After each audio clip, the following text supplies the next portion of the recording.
हो गया। देखिए इंडियन साइंस कोचिंग सेंटर में आपका स्वागत है। हम चलते हैं साइंस का एक क्वेश्चन है यानी फिजिक्स का है जो बार बार एग्जाम में पूछा जाता है। गोलीय दर्पण की फोकस दूरी तथा उसकी वक्रता त्रिज्या में संबंध स्थापित करें। गोलीय दर्पण की फोकस दूरी तथा उसकी वक्रता त्रिज्या में संबंध स्थापित करें अथवा सिद्ध करें या बराबर r/2। यानी ये सवाल अगर माना जाए कि 2009 से जो चेंज हुआ है किताब 2009 से लेकर 2021 तक जो एग्जाम हुआ है लगभग जितने क्वेश्चन बने हैं उस क्वेश्चन में 70% या 75% तक ये सवाल पूछा है। यानी एक साल कभी कभी गैप करता है, कभी लगातार दोनों साल दे देता है, तो कभी कभी गैप कर करके ये सवाल देता है कि सिद्ध करें a बराबर r/2। ठीक है, तो देखिए हम जानते हैं कि ये दर्पण है, बच्ची है दर्पण है, दर्पण है और इस दर्पण में अगर एक रेखा लेते हैं तो ये ध्रुव बोलता है, ये फोकस बोलता है और ये सी बोलता है। और ये सी क्या होता है, सेंटर ऑफ कर्वेचर क्या है, यानी गोलीय दर्पण जिस गोले का भाग होता है उसके केंद्र को वक्रता केंद्र कहते हैं और वक्रता केंद्र से लेकर यहाँ P तक की दूरी वक्रता त्रिज्या कहलाती है। और दोनों को बीचों बीच में होता है फोकस। क्या होता है? फोकस। उसका भी परिभाषा हम बताए थे कि प्रधान अक्ष के समानांतर आने वाली प्रकाश के किरणें दर्पण से परावर्तन के बाद फोकस से होती हुई जाती है। कहां जाती है? फोकस से जाती है। कहां जाती है? फोकस से। तो ये फोकस से लेकर यहाँ के दूरी फोकस दूरी कहलाती है। क्या कहलाती है? फोकस दूरी। पर सिद्ध कीजिए जो फोकस दूरी है, फोकस जो दूरी है वो वक्रता त्रिज्या के आधी होती है। यानी फोकस दूरी है वक्रता त्रिज्या की आधी होती है। यही सिद्ध करना है। तो सबसे पहले हम चलते हैं देखने के लिए। तो क्या करेंगे, ध्यान दीजिएगा। सवाल आपसे पूछेगा, क्वेश्चन आपसे यही पूछेगा कि अवतल दर्पण, गोलीय दर्पण यहाँ पे आपका है। मान लीजिए अगर गोलीय दर्पण ना देकर यहाँ पे अवतल दर्पण रहता, क्या रहता? यानी गोलीय दर्पण दो प्रकार के होते हैं। गोलीय दर्पण दो प्रकार के होते हैं, एक होता है अवतल और दूसरा होता है उत्तल। तो अगर गोलीय दर्पण ना कहते कहता कि अवतल दर्पण के फोकस दूरी तथा उसके वक्रता त्रिज्या में संबंध स्थापित करें। अगर इस तरह के सवाल आपसे कह देता तो सबसे पहले हम हल करते, यहाँ लिखते हल और बनाते अवतल दर्पण। देखिए यहाँ बना रहा है अवतल दर्पण। क्या बना रहा है? अवतल दर्पण। अवतल दर्पण का परावर्तक सतह धंसा हुआ होता है। परावर्तक सतह धंसा हुआ होता है। ये कलई किया हुआ है। क्या है? कलई किया हुआ है। और यहाँ पे होता है प्रधान अक्ष। क्या होता है? प्रधान अक्ष, जिसको यहाँ पे हम मान लीजिए C मानते हैं, जिसको सेंटर ऑफ कर्वेचर वक्रता केंद्र कहते हैं। और यहाँ पे हम F मानते हैं, जिसको फोकस दूरी कहते हैं। और इसी के समानांतर, इस प्रधान अक्ष के समानांतर एक किरण ले रहे हैं जिसका नाम हम AB रख रहे हैं। क्या नाम ले रहा है? AB। और ये किरण जो है वो आपतित जब होती है दर्पण पर तो यहाँ से परावर्तित होकर फोकस से होकर निकलती है। फोकस से होकर निकलती है। यहाँ तक कोई दिक्कत नहीं है। तो हम इसको इस तरह मान लीजिए, या इधर से आ रही है और यहाँ से लगने के बाद वापस आ रही है। कोई दिक्कत? अच्छा एक बात है, एक वृत्त जब हम बनाते हैं ना, एक वृत्त, तो इस केंद्र से जो होता है ना, वृत्त पर के त्रिज्या जो होता है वो लंब होता है। क्या होता है? लंब होता है। यानी मानिए कि इस बिंदु पर लंब की तरह होता है, इस बिंदु पर लंबवत खड़ा होता है। सेम वही बात यहाँ पे भी है। अगर माना जाए इसको, तो ये वक्रता जो त्रिज्या है, वक्रता जो त्रिज्या है वो यहाँ पे अभिलंब का काम करता है। काम करता है अभिलंब। थोड़ा सा टेढ़ा हुआ है, हमको बनाने में दिक्कत हो गया है, तो बिल्कुल आप सीधा बनाइएगा। यानी ये अभिलंब का काम करता है। अभिलंब का काम करता है ना। ये आपतित किरण और अभिलंब के बीच को कहते हैं आपतन कोण। क्या कहते हैं? आपतन कोण कहते हैं। और परावर्तित किरण और अभिलंब के बीच को कहते हैं परावर्तन कोण। क्या कहते हैं? परावर्तन कोण। आपतन कोण परावर्तन कोण के बराबर होता है। आपतन कोण परावर्तन कोण के बराबर होता है। इसको मानते हैं MN। दर्पण को मानते हैं MN। तो यहाँ पे लिखना पड़ेगा, एक भाषा है। क्या लिखेंगे बाबू, देखिएगा। माना कि MN एक अवतल दर्पण है। MN एक अवतल दर्पण है। माना कि MN एक अवतल दर्पण है आप ठीक से लिखिएगा, अवतल दर्पण है। उसके बाद से कहेंगे जिसके प्रधान अक्ष के समानांतर, जिसके प्रधान अक्ष कहिए चाहे मुख्य अक्ष का दोनों का है, जिसके प्रधान अक्ष के समानांतर ये भी आपतित किरण है, ये भी आपतित किरण है, ये भी आपतित किरण है, जो दर्पण से परावर्तन के बाद, जो दर्पण से परावर्तन के बाद, परावर्तन के बाद फोकस एफ से होकर गुजरती है, एफ से होकर गुजरती है, मतलब बोले एफ से होकर गुजरती है। समझिए पहले, माना कि एम एन एक अवतल दर्पण है, एम एन क्या है, एक अवतल दर्पण है, और जिसके प्रधान अक्ष के समानांतर, प्रधान अक्ष है क्या है, प्रधान अक्ष। ठीक है, आप तो दो बार नहीं कर रहा, हम समझाने के लिए काम कर रहा है। आप इस फिगर को एक बार बना लीजिएगा, हम समझाने के लिए कर रहे हैं। और है कि एम एन जो है अवतल दर्पण है, ये प्रधान अक्ष के समानांतर ये भी एक किरण है, ये भी क्या है, एक किरण है, और ये भी किरण है जो दर्पण से परावर्तन के बाद, दर्पण से परावर्तन के बाद फोकस से होकर गुजरती है। अब चलेंगे, कहेंगे इसमें क्या कहेंगे, ये कोण और ये कोण बराबर होता है, यानी कहेंगे परावर्तन के नियम से, परावर्तन के नियम से। तो परावर्तन के नियम से होता है ये चीज, परावर्तन के नियम से होता है कोण I बराबर कोण R, कोण I बराबर कोण R। तब कह सकते हैं कोण A B C, कोण A B C बराबर कोण B C B F, कोण C B F, C B F। ये वो सब कर एक मानेंगे, क्या मानेंगे, एक और बात डालिए, अगर ये दो रेखा समानांतर है, दो रेखा समानांतर है, तो ये तिर्यक का काम करता है। क्या ये काम करता है, तिर्यक का काम करता है।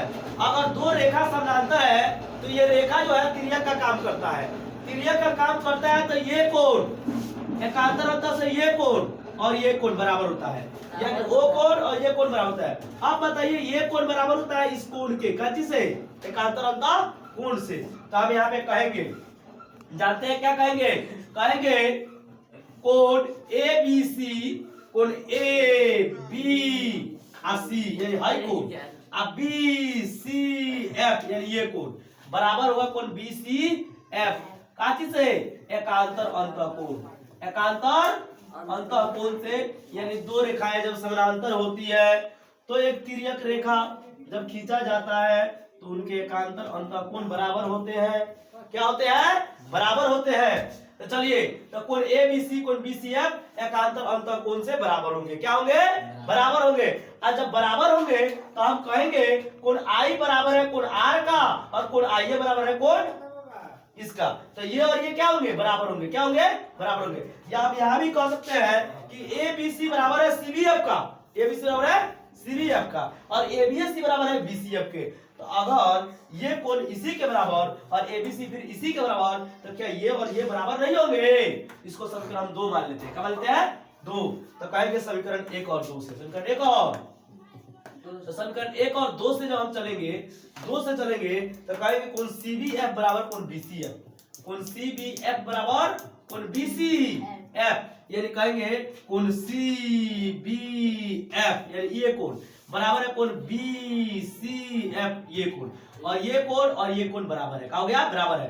अब बताइए ये एक त्रिभुज बना रहा है, क्या बना रहा है, ये एक त्रिभुज बना रहा है, क्या बना रहा है, त्रिभुज। तो त्रिभुज बना रहा है और त्रिभुज में दो कोण बराबर है, दो कोण बराबर है। तो दो कोण जब बराबर होते हैं तो इनके सम्मुख भुजाएं बराबर होंगे। ये कोण के सामने ये भुजा और ये कोण के सामने ये भुजा, दोनों क्या होंगे, बराबर होंगे।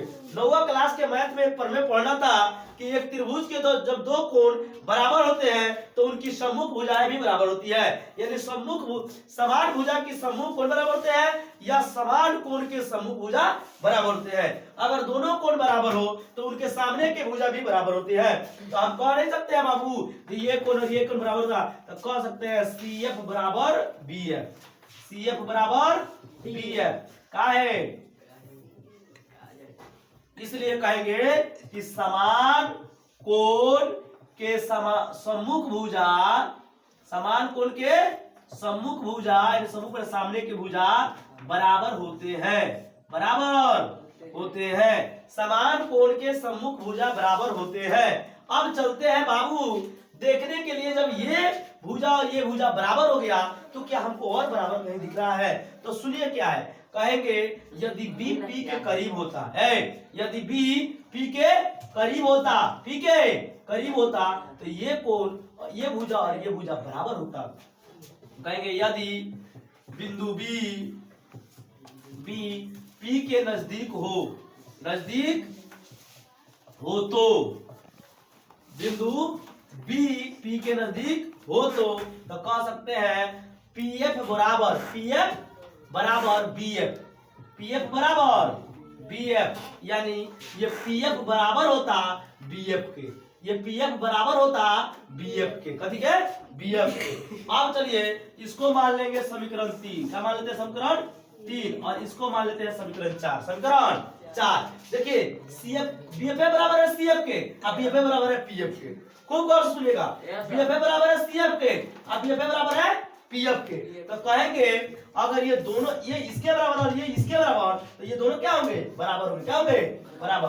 मान लेते हैं हम किसी के बराबर हैं, हम किसी के बराबर है, फिर हमारे ही बराबर कोई और है, दूसरा है, तीसरा है, तो अगर हम एक आदमी के बराबर फिर हम ही किसी दूसरे के बराबर, तो क्या वो दोनों बराबर नहीं हो जाएंगे?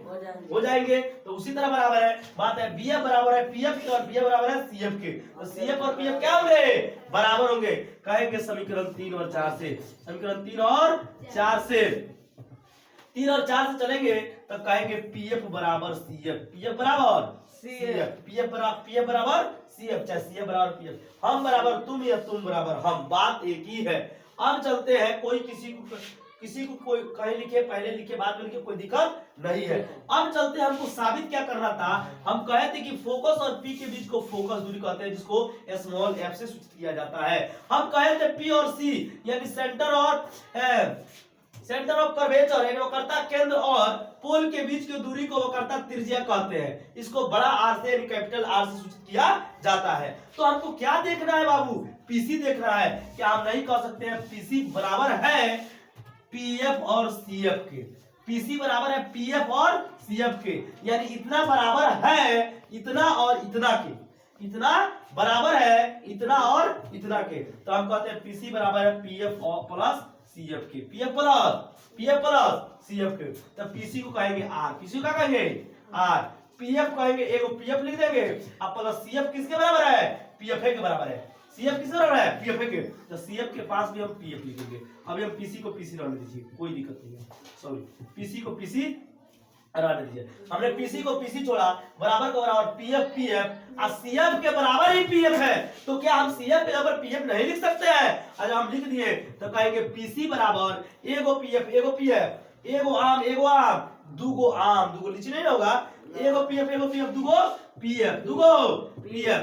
अब PC को कहेंगे R और 2 और PF यानी ये दूरी PF जो है वो छोटा f है, छोटा f है, इसलिए कहेंगे R बराबर R 2 गुना में आएगा भागा में बराबर f, यानी इसलिए कह सकते हैं f बराबर R/2 यही हमको प्रूव करना था। अब सुनिएगा बाबू को गौर से, ये आपको ये जितना भी है 10वां क्लास में आपसे हमेशा पूछता है और कई बार ये रिपीट भी करता है, ऐसा बात नहीं है। अब दूसरा बात कहेंगे कि ये दो जो ये फिगर है, शुरू में जो हम फिगर को बनाए थे उसी तरह आप बना लीजिएगा, इसको ऐसे बनाकर ऐसे खींचिएगा, इसको टूटी हुई रेखा से दर्शाइएगा और जिस तरह जो नाम है उस तरह दर्शाइएगा, FR भी दर्शाया रहिएगा, ये फिगर पहले उतारिएगा और ये सब जो है खूब बढ़िया से रिवीजन कीजिएगा। बाबू देखिए 10th क्लास का 9th और 10th का जो भी सिलेबस है हम सभी को आपको बनाकर भेजेंगे, सभी का वीडियो हमारे YouTube पर जारी रहेगा। जो भी आपको प्रॉब्लम होगा, डाउट होगा, दिक्कत होगा, आप हमारे कमेंट कीजिएगा, हम उसके उस तरह के वीडियो बना के भेजेंगे और ये सारा चीज रिवीजन करते रहिएगा। फिर नेक्स्ट वीडियो में हम मिलेंगे और हमारे चैनल को सब्सक्राइब करें, लाइक करें, शेयर करें और कमेंट करें। और आपको जो भी डाउट है, फिर से कह रहे हैं 10th और 9th का जो भी डाउट है कमेंट करें, दोबारा हम वीडियो बनाकर भेजेंगे। ठीक है, फिर नेक्स्ट वीडियो मिलते हैं, बाय।